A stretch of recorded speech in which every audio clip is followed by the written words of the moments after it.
I decided to present in a somewhat unorthodox way for me, informally. And informally for me is a very brief PowerPoint and notes written by hand rather than the typewritten paper that makes me feel more comfortable. So in the words of that very mediocre 1970s television icon, Max Bygraves, I wanted just to tell you a story. And I think that in a way it chimes really beautifully. I don't mean my talk is going to be beautiful, let's get the hopes up, but it chimes very beautifully with what Ken was saying at the top end of today, which is actually we understand our narrative history so often through storytelling. And this story in places is absolutely none too pretty, and one where there were moments of modest triumph, if you can have such a thing, but within which resides much work still to be done. So there are not answers. This is just an experience that I am sharing with you today. I want to start with some context, and my career began not in higher education, but in FE, further education. And that was in the mid to late 1990s. I was a mature student. And that was in a time in FE where we saw a shift in students, the type of students that were attending FE colleges at that time. For the first time in Kent, where we had the dreaded grammar school system, schools beyond the grammars were beginning to offer sixth form colleges, and sixth forms rather. So students, by and large, were opting to stay on, unless they were deeply unhappy with school, and what reasons were there for that, or indeed where the school refused to give that student a place. And again, there was often very complicated reasons for that. So college, FE college as a site to study for A-levels, which is what I taught as a new tutor, increasingly became an environment not of choice, but one of last resort. And it was in this environment that I, as a really new and very, very green graduate and tutor, I had to learn about classroom management. And when you're working with 16 to 18-year-olds, particularly in that period and in that place where I was working, you rapidly had to spot points of student ignition. It was always on the cusp, and you had to damp those down with speed, otherwise it got very messy. And I think that very rapidly I was able to do that, not only with a degree of competence, but with a degree of humanity. I had a particular knack. And when you're 16, as I was perhaps referring to earlier, one of the worst things to lose, in fact, one of the things that you can rarely afford to lose, is face. So you don't want to get into a situation where a student is going to lose face. So I recognised and developed strategies. This was before I even taught anything. Forget that. Nothing happened till January. But before that, where both the student and myself as a tutor could come away from these kind of flashpoints with some dignity. And if I do say so myself, I was quite good at this, probably because I was a very bad student, a school student. And I say that not as some sort of lovable rogue. I was that ugly student, that really kind of explosive, dangerous student that was mouthy, unpleasant, had propensity to repel and to bully. And now that has become a taboo thing to own up to. But I kind of understood it. I was perhaps the poacher come gamekeeper. So on those rare moments, having established that relationship in the class, on those rare moments where the loss of control seemed absolutely imminent, I was able at those points to really call upon the students' better nature. And despite often very complex backgrounds and complex needs, these students, these young men and women, had beautiful natures, but by God, they were well hidden. They were in the bramble patch, and it was about really trying to prune back to them. In 1999, I got a post here in higher education, and a few weeks in, a colleague from my old college phoned me up and said, well, really excited, what's the difference between HE and FE? And my initial response was that in FE, we ran, and in HE, we walked. And I just remember that so evidently here when I came, that I'd still be running and people would be walking to go and get a coffee or walking between classes. Well, anyone who has worked in FE knows how hard you worked, or you still work. It's still a pretty grueling place. My contact hours as a first-year tutor was between 850 and 900 hours contact. I mean, there was no room for research at all. And I remember at my interview, and I think Ken might have been on my panel. Oh, God, I died. One of the key questions was, what have you been reading? Reading? You know, there was no time to read. I mean, I hadn't read for 18 months, so I had to make up something very quickly. I'd got away with it. But we'd always be moving at pace. But then I thought again about that question. And actually, for me, the most significant difference was that within the HE classroom, classroom management, for want of a better word, was established and maintained with the very lightest of touches. So that's probably 20% of my brain, which I would have been using within FE to constantly pan and scan the classroom for points of trouble, was within the HE environment nigh on eliminated. And for me, very excitedly, I just remember being so excited within this new environment because that freed up space, time and energy for fast-paced ideas generation, creative practice and reading. And then, this academic year, I thought I'd been motoring along quite happily, retirement somewhere in sight. But this academic year, 2014 to 2015, my established and much prized Level 5 module on the photography BA, exhibitions and exhibiting, brought conflict and disarray to the fore, and in a very messy, verging on the bloody way. I was unprepared, I was bewildered, and I was fully aware that I needed to address this quickly if we were to avoid further escalation. I had to go back to that earlier time.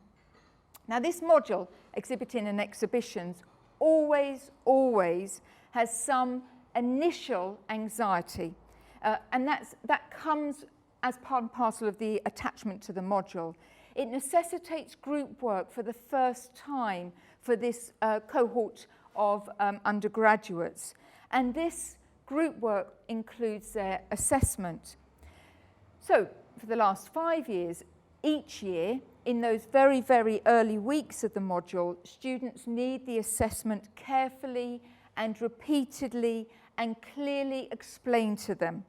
They need to be reassured in those early weeks that whilst the deliverable, which is a project management of their interim exhibition, their show, so they have to project manage that themselves, from the budget, the location, the curation, the essay, if you like, of what that show will formulate.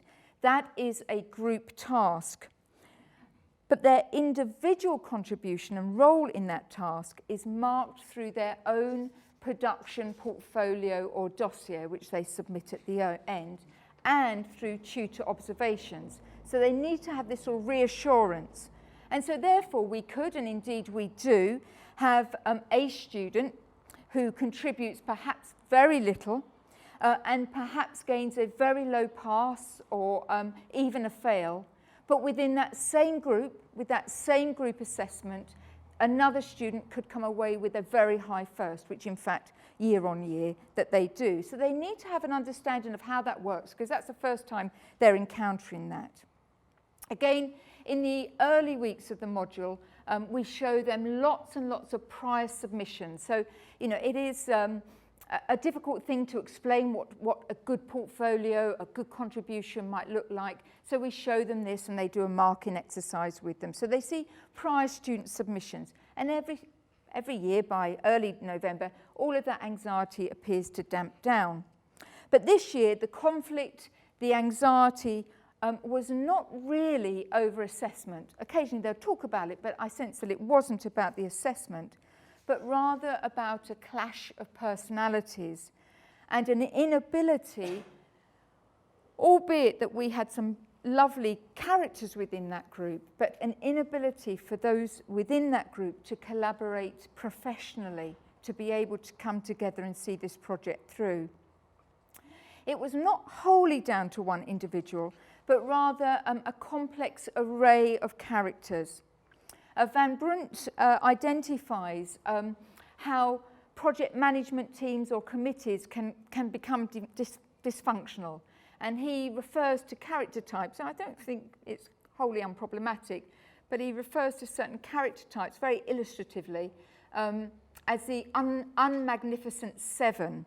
And he gives them names: the Sherman tank. I mean, we can probably imagine who that might look like. The sniper, the exploder, the complainer, the negativist, the clam, and the bulldozer. That's his characters, not mine.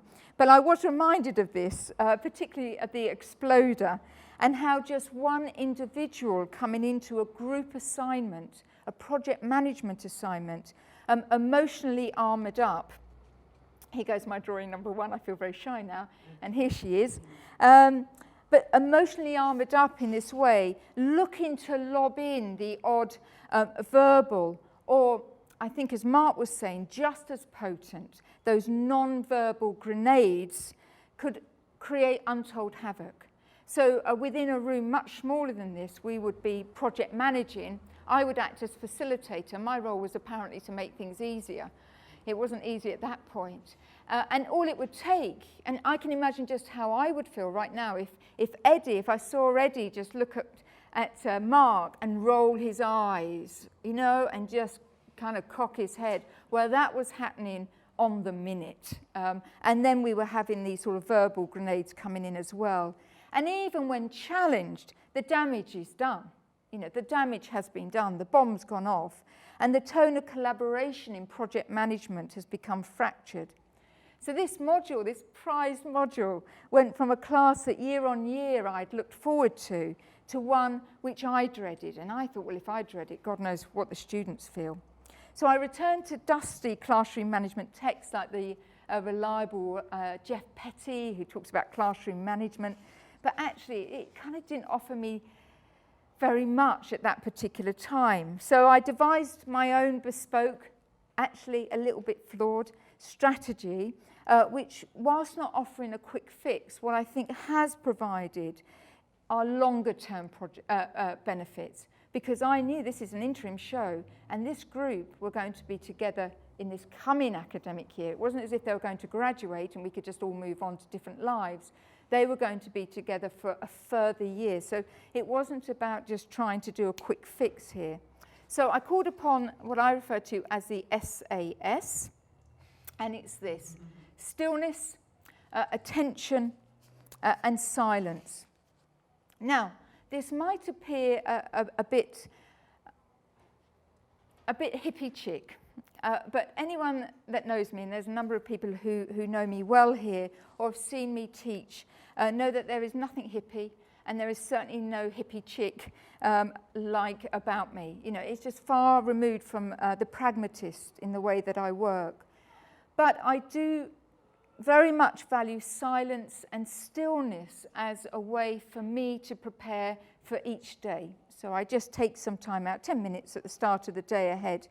And I know that when I encounter difficult moments in the day, that investment of 10 minutes of silence really, and stillness, really equips me, fuels me up to be able to deal with the difficult times.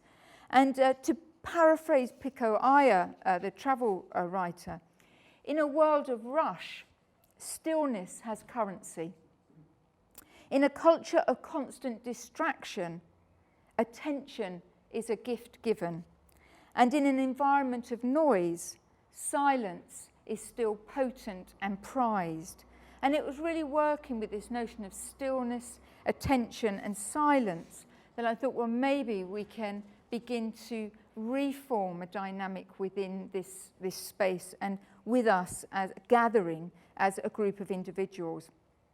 But the space had become so noisy. And noisy not just verbally, but noisy in terms of tension and atmosphere. So in mid-November 14, we were probably 6 or 7 weeks in by then. I mean, we were really in crash and burn. I entered the class and I kind of pointed out the elephant in the room. And I said that our gatherings were not only unproductive, but damaging and wounding. And I found them damaging and wounding and unproductive. And I kind of knew that there were many others that felt like that too. So that we needed perhaps to start again. We needed to stop, to be still, and to change the group norms, the dynamics, and then to regather. Stillness, silence, being attentive formed the basis for this. I'd explored various methods of conducting meetings. So I had this like blitz of a fortnight just thinking, I'm going to resign. If I can't sort this out, I'm out of here. And so I'd gone and I'd looked at various methods.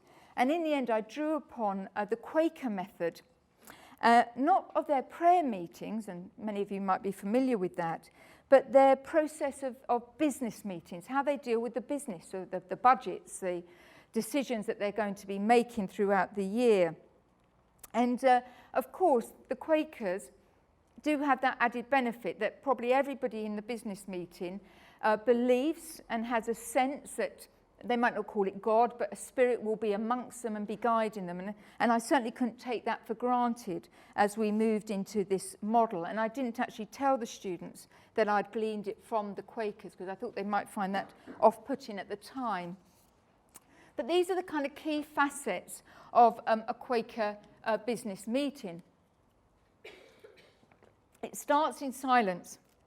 And so our gatherings would start in silence. And of course, to begin with, it felt really artificial. And 2 minutes feels like 2 days in a troubled space. But it was my role, that role of actually inhabiting something bigger and bolder than perhaps I truly am, to just hold that silence. And then, as I did, it felt, even on that first time, I kind of visually saw it.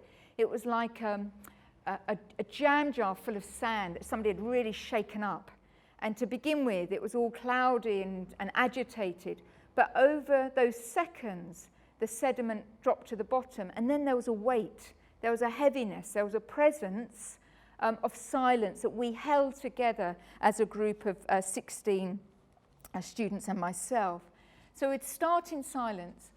When proposals were made, no matter how prosaic, there would be a silent reflection prior to responding. Now, that was often 5 or 10 seconds. It wasn't any length of time. But to begin with, we had to make some interventions. So a prosaic example which happened would be somebody would be talking about the private view, the drinks, the food, and somebody would say, oh, I'd really like to have cheese straws at the private view. Right, it's prosaic, I get that. But somebody else would go, oh, that's such a shit idea. And that meant that the next serious point, the big point that was going to come from that student, that was never going to come because it had been, shut up, you're stupid. Not what you've said is stupid, you're stupid, shut up, we don't value you. So we had to kind of find a way through that. So even the prosaic thing would be, yeah, I really want to have cheese straws at the private view, I'll make them. And they would just say, well, can we just take 10 seconds just to think that through? Everybody would think that through. And then the person that would say, oh, that's a shit idea, would just say, I don't think that's a good idea. We're going to have photographic books out. People are going to have greasy fingers.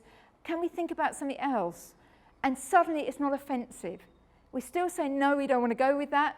But that person is able to salvage something from it and is therefore much more willing to put forward the bigger ideas when it comes to the important stuff. And the third thing, which was really difficult for me, because I thought voting was democratic, decisions are not made through voting, but through slow discussion and agreement. What we were finding was that we were putting things out to the vote, because that's how we do it. And so let's say we said, right, well, what are we going to call this? What are we going to call this exhibition? We've got 2 ideas on the table, home and impossible. 16 students say, I want home. 4 students say, I want impossible. Well, we'll go with home. Great, everybody's happy.